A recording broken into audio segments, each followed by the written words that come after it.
And welcome back to another baseball episode on Massholes with Mikes. The two resident baseball guys are joining me, Jeremy. We have Jordan and Sean alongside, here to react to, I guess, our first hot stove show of the year.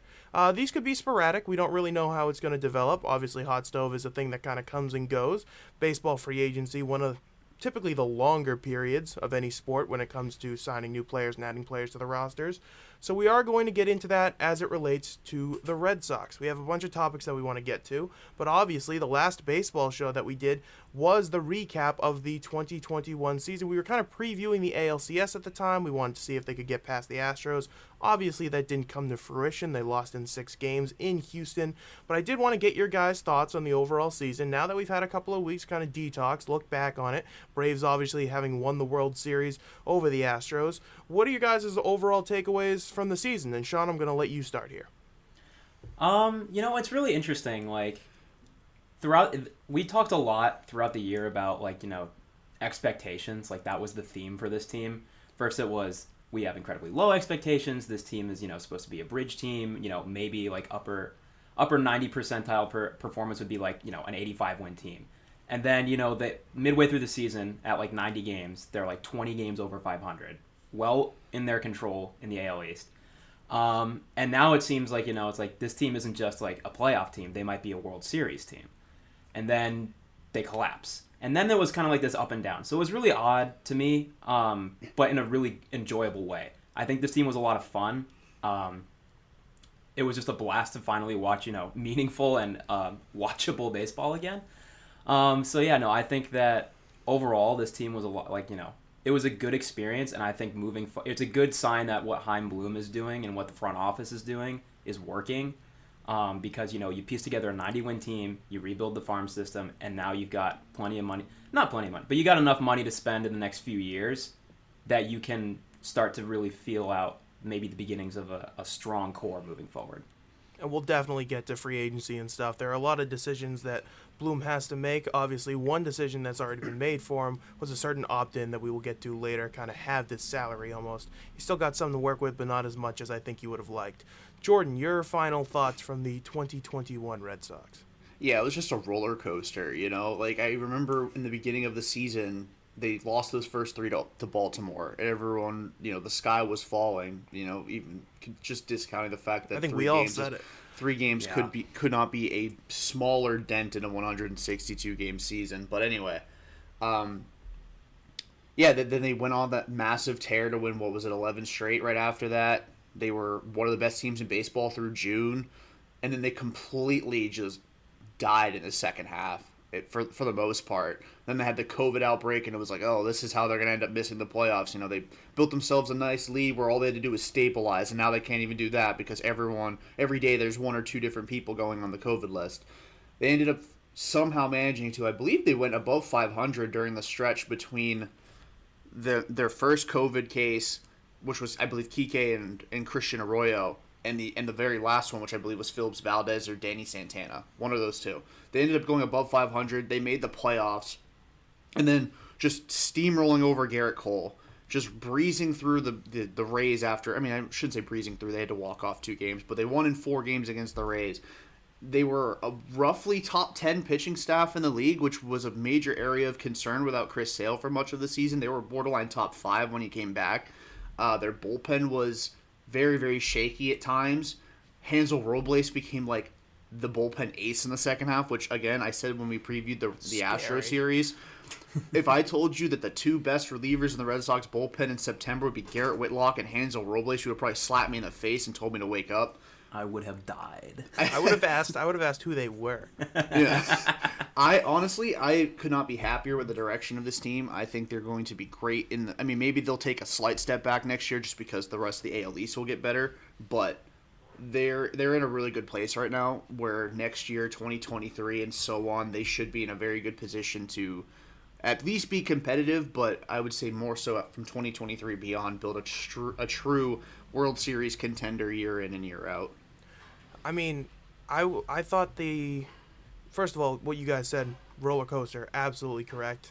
Massive swings. That August was really one to forget. Felt a lot like 2020 again. But the early couple of months there, up until I'd say like June, maybe early July, I mean, that was really fun. And it got fun again at the end of the year. I still wish that they had been able to figure out a way to get past Houston. They kind of ran out of horses at the end. I mean, you saw that the Braves were the last team in terms of wins that got into the playoffs. They had 88 wins, and they won the entire thing. I guess it does prove that, as long as you're hot heading into October, you can do anything.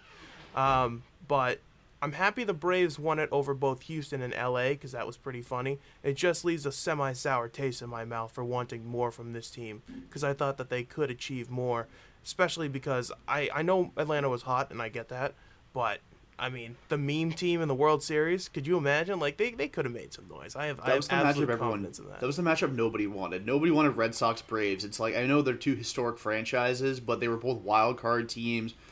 One lost their MVP in June or July, early July, and then the other was just like their best player was freaking Kike Hernandez. like, come on. An objective sentence that I never thought I'd hear. But alas, we do have to turn the page. 2021 is over, and we get to move on to 2022. So I'm going to go over a couple of things that the Red Sox have done so far in the young offseason. How long has the offseason been? Only like 2 weeks, right?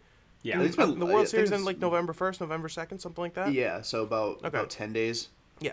So, in terms of the moves that the Red Sox have made and Chaim Bloom has made, it's technically the top one is one that he didn't really have control over. JD Martinez opting into the final year of his deal. Scott Boras, his agent, secured 3 opt-outs when he signed that contract heading into 2018. JD Martinez used a fat 0 of them.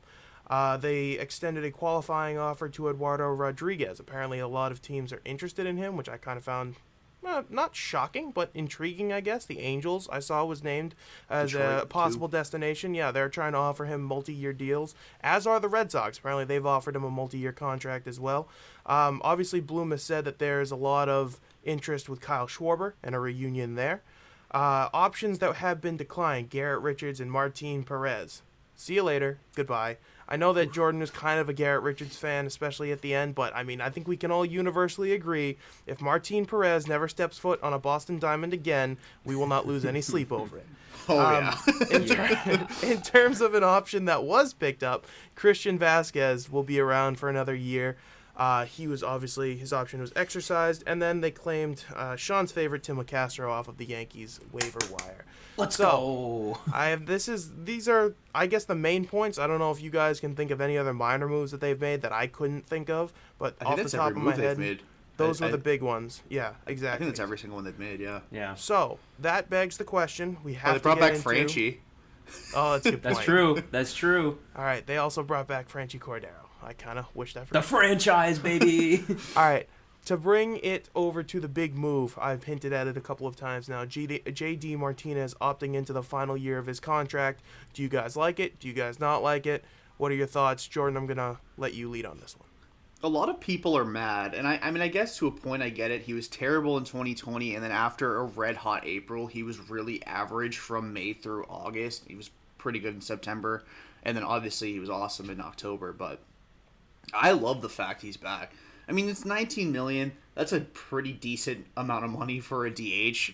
That's a lot. But I mean, he had 2.9 F4 this year from Fangraphs, like $8 million per WAR. That's around $26 million, $27 million in terms of value. I think he can give you that again in 2021 or 2022 rather. I mean, the worst year of his Red Sox career, I'm not counting 2020 because 60 games, but 128 WRC plus, that is very good. He was a plus defender this year, which was kind of hilarious. He had 2 defensive runs saved in left field. That's, like I said, just bananas. Just hilarious. 2 defensive runs saved in left field, 1 sprained ankle running over second base. That's about as JD as it Me and comes. Sean watched that together. That was ridiculous. We were shocked. But he's still a great hitter. He does, especially after losing Tim Hires, he still serves as kind of like a secondary hitting coach. Like, that dude is a freak of. It's a creature of habit. He's obsessive over hitting. I like him being back. $19 million is a little high. I would have rather him opt out and bring him back on like a 3-year deal with like slightly less average annual value. But at 1 year for $19 million, it sets you up nicely. You could sign Schwarber to a multi-year deal and just let him take over as DH when JD leaves after 2022. Sean? Yeah, I'm kind of in the same boat. Like okay, so I understand why people are upset that JD opted in, because like Jordan alluded to, paying a DH $19 million for what will probably be the worst season of his contract, just considering the way he's trended since he came over to Boston. It's not ideal, but at the same time, like even if he's like an 800 OPS, 2.5, 3-win guy, like you'll take that. And like Jordan just said, without Tim Hires now, you kind of need JD as like a coaching presence for the other guys. You guys know very well that I'm a Tim Hires truther, and I thank the Lord that he didn't go to the Yankees because that would have been terrifying. Joey Gallo, Tim Hires. Now you get to see him when you go. Now you get to see him when you go to Globe Life, Sean. That exactly, yeah. Too bad Joey Gallo still isn't there. But yeah, no, I think that I guess the best way to put it is I don't mind, and I think it'll be fine. Like it's not going to be terrible, and it's not going to be great. And if it is either one of those things, oh well. The only thing that I'd be worried about is once again you're hampering your defense, because I think we can all agree that we want Schwarber back. He's younger than JD. He's a left-handed hitter, which this lineup outside of Devers kind of needs, especially another power lefty bat.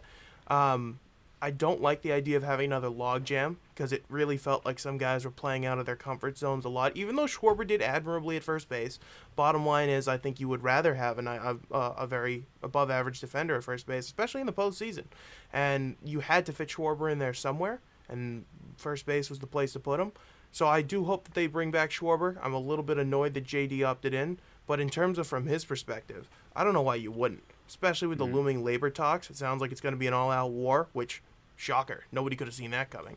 But it sounds like this is probably the best AAV that he was going to be able to get. And hopefully, when Universal DH gets instituted, he will have a whole other side of the league that he can offer his services to and try and cash in next year. All right, let's transition here to needs.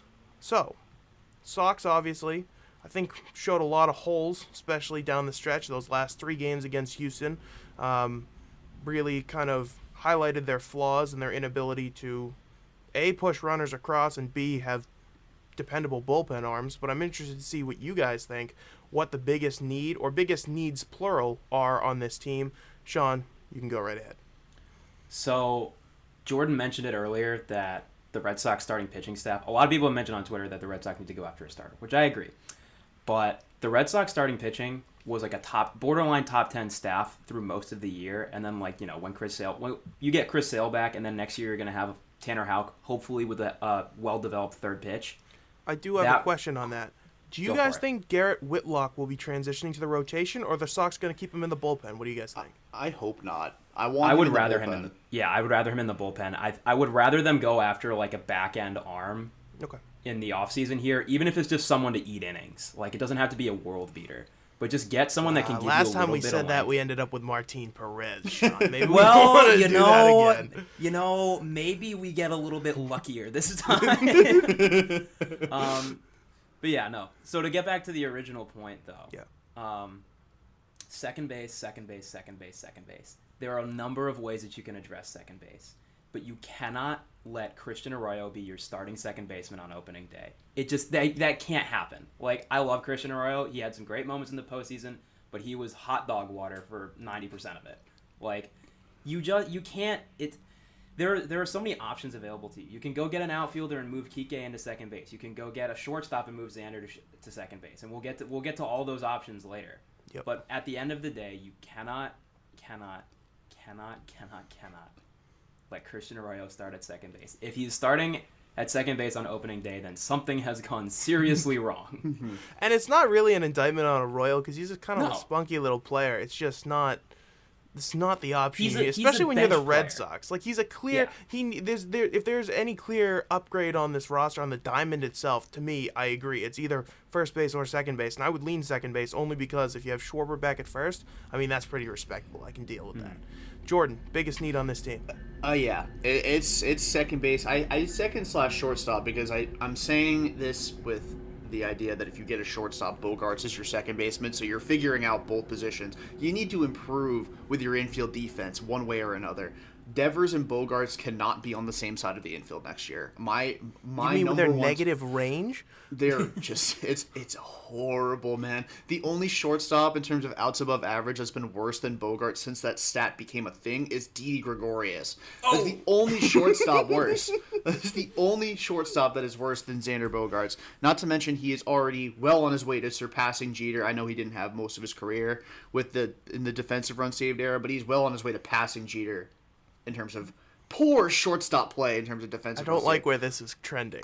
I won't say who I'm looking at. Yeah, we'll get to it. Spoiler alert, it's not Carlos Correa because it's just a pipe dream. It's a pipe dream. It won't happen. So I want to be realistic with my wish list here.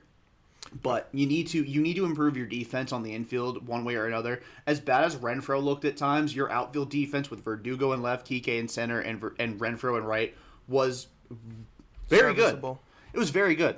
6 defensive room saves saved from Verdugo, 14 from Kike, and I think it was 1 or 2 from Renfroe. He really killed himself in the second half of his arm. The fact that this man got a Gold Glove nomination, you Foolish. gotta just torch the Gold Glove as it is, because he did not deserve that whatsoever. No, he didn't. That was terrible. One bit. I saw that and I was like, what? Are we really going there? I admittedly don't know as much about baseball as you two, but even I could have told you that while he made some flashy throws and flashy plays, it often looked like he was running around with a ham on his fist out there in right field, and he had no idea what he was doing with it. But yeah, that was my little side tangent. It's kind of funny. It's kind of funny though, because if the season ended in mid-May, Renfroe was the best defensive outfielder in the sport in terms of defense run save. I think he was at 9, which was, I think only Adam Duvall was within 2 of him, which is hilarious. He was awful after May. Once he started hitting, he just said to hell with defense. That's so sad, man. He was he had 9. Well, you said 9 defensive. It was somewhere between 7 and 9. So he lost 8 over the course of the rest of the year. At one point in the second half, he was at -1. He went back up to 1 or 2 at the end of the year.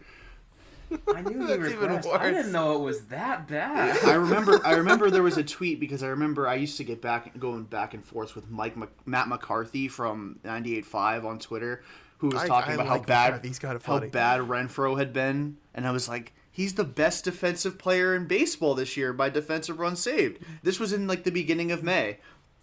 This just shows how far he declined. And here we are now. But I would rather have the version of Renfroe that's hitting 30 home runs with a 120 WRC plus than, a 70 WRC plus and 12 defensive runs saved. I'd rather have the offense.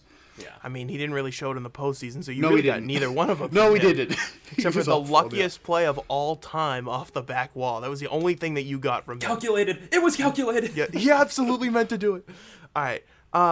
I just want to preface the wish list part, and then we're going to get to it. I think that this is definitely going to be more of a signal as to what the Red Sox are trying to do this offseason than maybe any offseason in the last couple of years, and certainly any of the offseasons coming.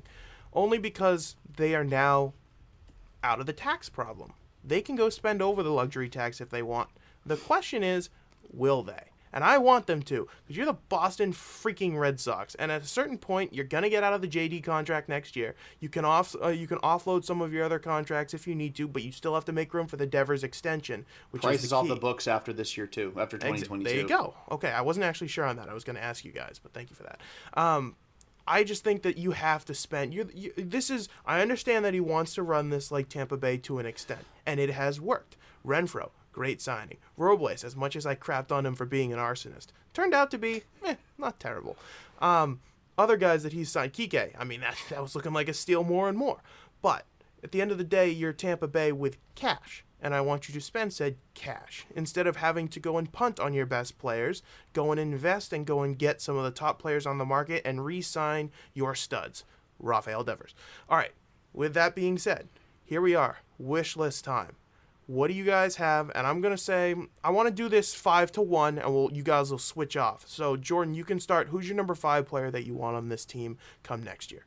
My number 5 player is Alex Cobb. I love him. I wanted him badly at the deadline. There's the Tampa Bay connection there. He's from the Boston area.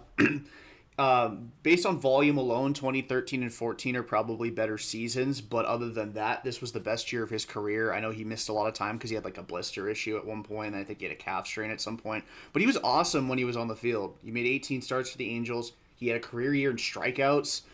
I like the idea of having him as your number 4 and number 5 starter. It keeps Whitlock in the bullpen first and foremost, but Alex Cobb is my number 5 target. Sean, who's your number 5? Call me insane, and this is kind of like I like where this is twofer, going. A twofer. Am I like a bit of a nutcase to want Brooks Raley and James Paxton? Like, Paxton is obviously going to be an injury issue. He's coming off of Tommy John. Seattle, correct? And then Raley was the guy in Houston, the reliever. Yeah. Okay. He threw 2/3 of an inning this year. I drafted him in like the 5th round in my fantasy draft, and then I immediately had to get rid of him. That's a tough look. That's a real tough look. No, it was not ideal, but I still think that there's something there with him. And even if he comes, if you get him back mid-season, I think that would be a great, just kind of like kind of like what the Yankees did with Kluber. I know that didn't necessarily work out too well, but it's low risk, high reward, I would say. And then my justification for Raley is Houston has really kind of developed. They've taught him the sweeper. Or at least they've taught him the beginnings of it, which is like that wonder pitch that the Dodgers and the Astros are teaching right now. So if he's if he's willing to come to Boston, maybe he'd be a good back end of the bullpen arm. Just kind of bolster up, beef up there. I think it would be a good kind of like another under the radar move to grab him off the free agent pile. So, for those who don't know, the sweeper pitch is kind of that wipeout curveball, correct? That starts in like way on one side and finishes all the way over on the other one. Exactly. Yeah. Okay. AKA unhittable. Yeah. It's like Chris Sale's slider, basically. Yeah, basically. Exactly. Okay, cool. So, and also lefty depth, I believe, in the bullpen, correct? Definitely something of need because Martin Perez made way too many appearances in the postseason, just way too many. And I think he had like 2. Was it 2? I think it was 2. Yep.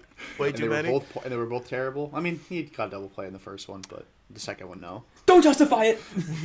We'll go snake draft here style. So, Sean, you can go with your number 4 here. My number 4 is a little bit, depending on how the Red Sox are going to spend, it's a little bit more pie in the sky. But it shouldn't be. I think Chris Taylor. I think you already have the verse. You already you know. You're a secondary Dodgers fan. Taylor and Justin Turner are the only guys that I still like on the Dodgers, and I love them. They're 2 of my top 5 players in the sport. Mm-hmm. Favorite in terms of favorite, not good. Yeah, not like skill level. I just realized I'm like, no, I got to set the record straight on that. No, not skill level. I just love both of them. Mm-hmm. Fair enough. It's key. It's a souped up Kike. Yeah, no, exactly. And I mean, when you pair them together again, you have all the positional versatility in the world.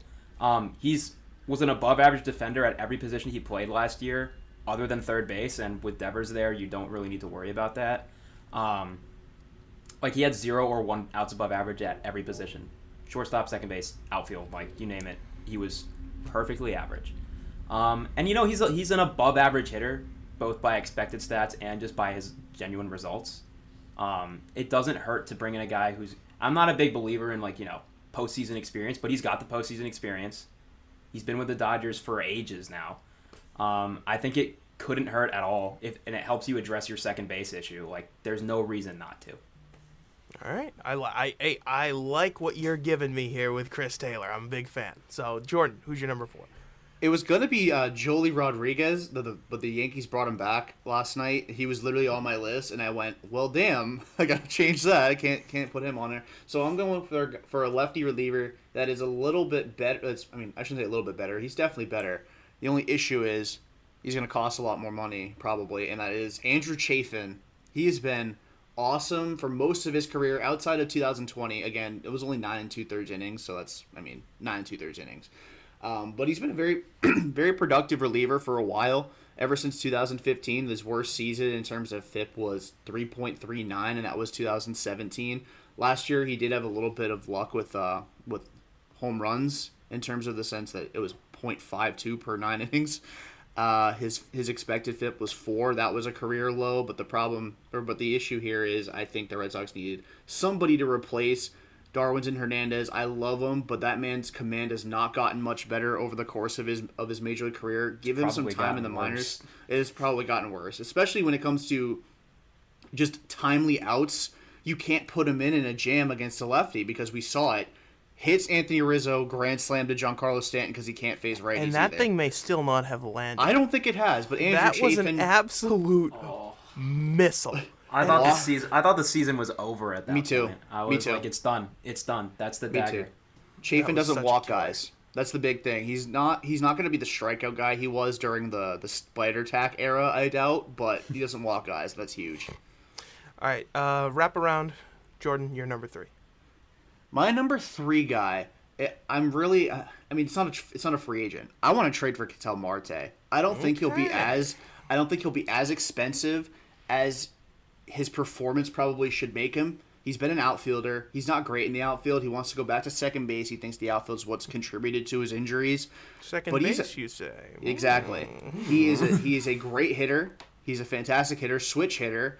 I think what the Red Sox need is to make sure that the guys... So people think when I put Bobby Dahlbeck in a trade package, I'm giving up on him. I think Bobby Dahlbeck's going to be a fine player. If he turns into Mark Trumbo, like I say he basically projects as, that's not a bad player. Mark I know, Trumbo had a but very thinking good of Mark career, Trumbo is just strikeouts and the occasional bomb. which is Bobby Dahlbeck. You're right. You're absolutely right. So I want to put Dahlbeck in a package to get Ketel Marte, Jarren Duran as well. The Diamondbacks need a center fielder. They need a corner infielder. They need a lot, let's face it. But you get Ketel Marte, and then also through that trade, because you're giving up a lot to get him. I mean, there's more guys in the package. I just mentioned those two. You're also getting Merrill Kelly. Yeah. You're also getting Merrill Kelly, who's a guy who is okay. He eats innings, 6 innings a start last year. About was like 5.9 per start. Not great. Contact guy. Home runs have been an issue, but is that really because it's Arizona or because he gives up a lot of home runs? I don't know, but I'm willing to take the risk to also bring in Ketel Marte. All right, I like the fact that you included a trade. I forgot that I didn't necessarily specify, but I just said off-season wish list. So you can get these guys however you want. You can bring Daisuke out of retirement if you really want to bring him back. Yeah, but nobody wants to do that. That's why it's outside the box. Excuse me, who's next on your list, Sean? Yeah, Sean, number 3. If Me it's Daisuke, rapidly changing who's on my list. Yeah, he's just writing furiously. No, I've got Steven Matz at number 3 on my list. His peripherals always hover. He's a reliably, always around 4. He had a 4.12 Sierra last year.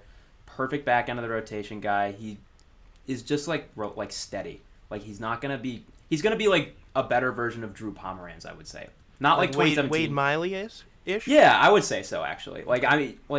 Just someone that you can throw out there, and that there's at least the potential for them to give you a solid start. Because every time Garrett Richards or Martin Perez stepped on the mound, I'm like, all right, so we got to score 8 runs tonight just to stay in it. Agreed. I think it would be he would be reasonably priced if the Red Sox aren't going to spend money. I've tried to keep myself down to earth with these. Okay. I'm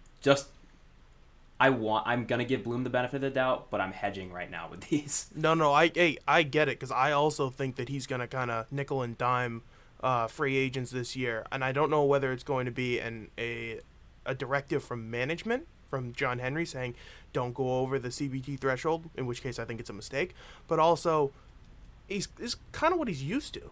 This is why people are scared about what he's going to do, because they don't know. His track record is that he's going to do that.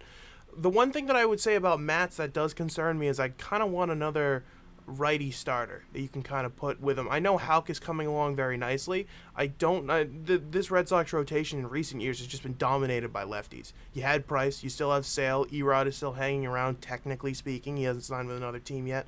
So I would rather get another right-handed starter for my personal preference, but obviously Matz was on that Mets team that made it to the World Series. He's been pretty solid behind DeGrom and Syndergaard when he's out there, and then Harvey before he moved on. That's what I remember him as being primarily, was that 4th guy. But I don't know, it could be interesting. So now we get into the quote-unquote big guns, the top 2. Sean, what's your number 2? Well, my number 2 was Jordan's number 5, Alex Cobb. Okay. I think that's just a perfect fit for the Red Sox. If they improve the defense even slightly, I think he could have a not necessarily a generational year, but he could have a really solid season or two. He's just a more ideal version of Matz. He excels at limiting fly balls, which is huge at Fenway. Sub 3 FIP this year. Like, there's nothing not to like about bringing in Alex Cobb. It makes too much sense. All right. So that's the first one that you guys have shared, I think. So this could be interesting. Yeah. Jordan, your number 2. My number 2 is between two guys, and it's not really like they're superstar caliber players. It is a tie between Jerry's Familia and Chris Martin. Both of them had pretty good seasons. Who does Chris Martin play for now? Or he plays for last year? Atlanta. Okay, thank you. Sorry. The only issue with Martin, I mean, they had virtually the same ERA, 3.95 for Martin, 3.94 for Familia. Their xFIPs were both sub 4. Familia's was actually better. Strikeouts favor Familia by a lot, but home run rate favors Martin by a lot. I am very on the fence with both of them. Martin's strikeouts just completely disappeared this year. Only 6.85 per 9 innings. It's normally in the high 8s to 10 range. Familia's was almost 11 this year. He does come with a bit of a track record of walks, but I need guys that can pitch in high leverage innings. I have basically decided that I am no longer in the ballpark of wanting a set closer. I want a bunch of guys who can pitch from the innings 6 through 9 this season. A lot of guys with closing experience. The Red Sox had 10 pitchers with a save last year. I would like to have probably somewhere between 5 and 7 guys with multiple, maybe 3 plus this season. Both of those guys offer that. Familia more so because he used to be a legit closer, but both of those guys would be good adds, I think.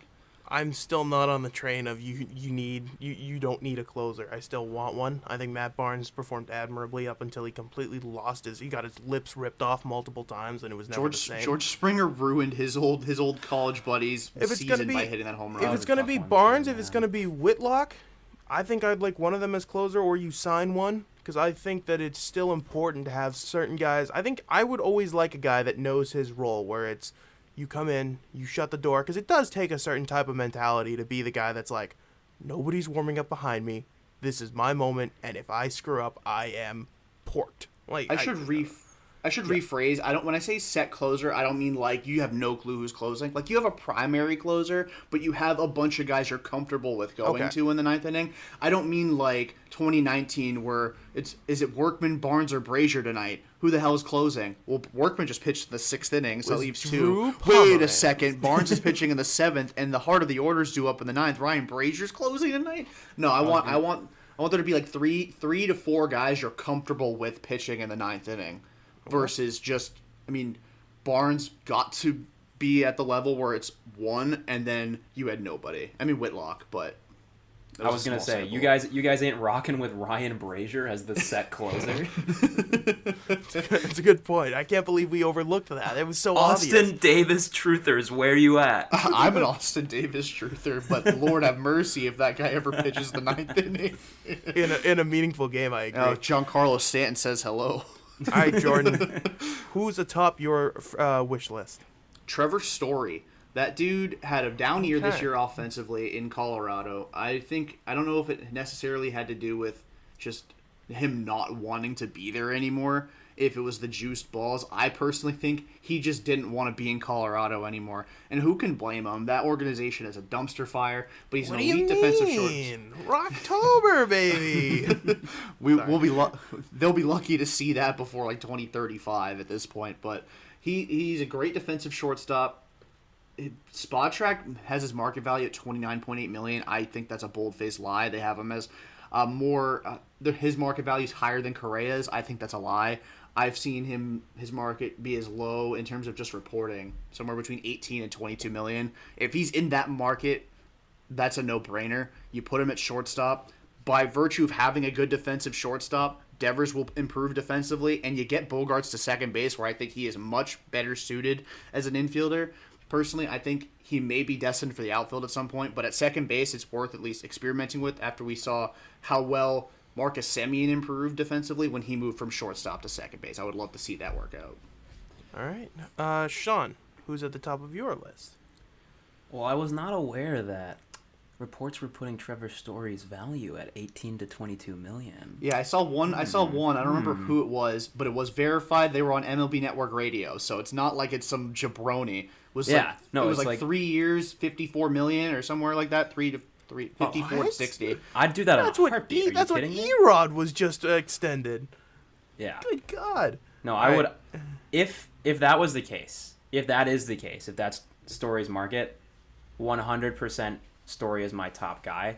But I will explain my other top pick, Mark Canha. I think he would play really well at Fenway. He's an elite defender. He gets on base like nobody's business. And even in a down year, he had like a 360 OBP. The dude's like just reliably great every year, like a 4 to 5 win player every season. You'd basically be getting like another version of Kike. He's a little older. He's entering, I think, his age 33 season. But even on like a 3-year deal, I think that would be more than ideal for this team. You can move Kike to second base. Your defensive alignment suddenly is a whole lot better. You manage to keep your outfield defense at like a top elite level. I think it works perfectly. I noticed that neither of you guys said Carlos Correa. Obviously, He's pie in the sky. Exactly. Yeah. So I did want to ask pipe Sean dream. here though, if you can get one of these middle infielders, let's say that you have not necessarily Correa money, but if you wanted to lowball him a little bit and extend the term, you could get him almost like a Bryce Harper type of thing, but you're not paying him that really high money. You can choose to sign Seager, Story, Correa, Baez. Those are the 4. Which one are you going for? And obviously, you're not signing them all to the same contract. I'd assume that some would be shorter than others because they're not as good. But which one would you want of the 4? Correa, no question. Like, okay. What do you think is a realistic ballpark for a contract that he would get, though? I mean, for him, he can be looking at the bare minimum should be what Lindor got. Like, that has to be the baseline because he's significantly better than Francisco Lindor. He's a better hitter. He's just as good, if not better, of a defender. And he's what, 27? Yeah, he's 27. That's obscene. He's entering his prime as one of the best players in baseball. Like, it has to be at least like 33, 34 million a year for him. Maybe I don't know. Go ahead. Like, it's just insane. He's also like really bought into the idea of being a villain, and I absolutely love that. Like it, that's what makes me think that the Yankees would want him, and that's what scares me the most. I've seen people who follow me. Some people also watch like WWE, and they're like, it's great TV to have somebody that like embraces being a villain. It gets you talking about the sport, gets you talking about the team. Carlos Correa, people like to crap on him for the Astros thing. Like, I mean, I think at this point we're about 4 years removed from the crux of the cheating scandal. Let's get over it at this point. That's my mindset on it. Like, obviously, you know, people are free to hold their different opinions on it. Carlos Correa benefited very little from it. He was hurt for much of that 3-year window where they were supposedly cheating. And he's just basically been like, F you, I'm going to just go out and dominate. And that's what he did in 2021. He is awesome for the sport. He is probably, like, listen, if Tatis is a full-time outfielder, Correa is definitely the best shortstop in the league. It's close, even if Tatis is still a shortstop, because Tatis just sucks defensively. He is so bad. But, like I said, this dude's great for the sport. If you can sign any of those 5, Correa, Gap, probably Seager, and then the rest, probably then Story, Baez, and then Semyon wants to play shortstop. I don't think he's a shortstop anymore. I'd put him 5. I don't think. I'd put him at 5 for that reason. All right. Well, that concludes this episode of Massholes with Mikes. Another baseball episode, and I promise. I know we say this a lot. I do promise we are going to be doing more hot stove shows because I want to get over. I want to get through some of the moves that go into the off season. Maybe in a couple of weeks we do one where whatever free agents are left, because I don't think anyone's going to be signing like super early, especially not any of the big names in my opinion. We can kind of go over landing spots where we think some of these big guys will end up. So, for Sean and Jordan, thank you for joining me on this episode. You can find us at Mass with Mikes on Twitter, Instagram, and TikTok. Massholes with Mikes on YouTube, Apple Podcasts, and Spotify, and I believe iHeartRadio too. So for Jordan and Sean, I'm Jeremy saying have a good rest of your day, everybody.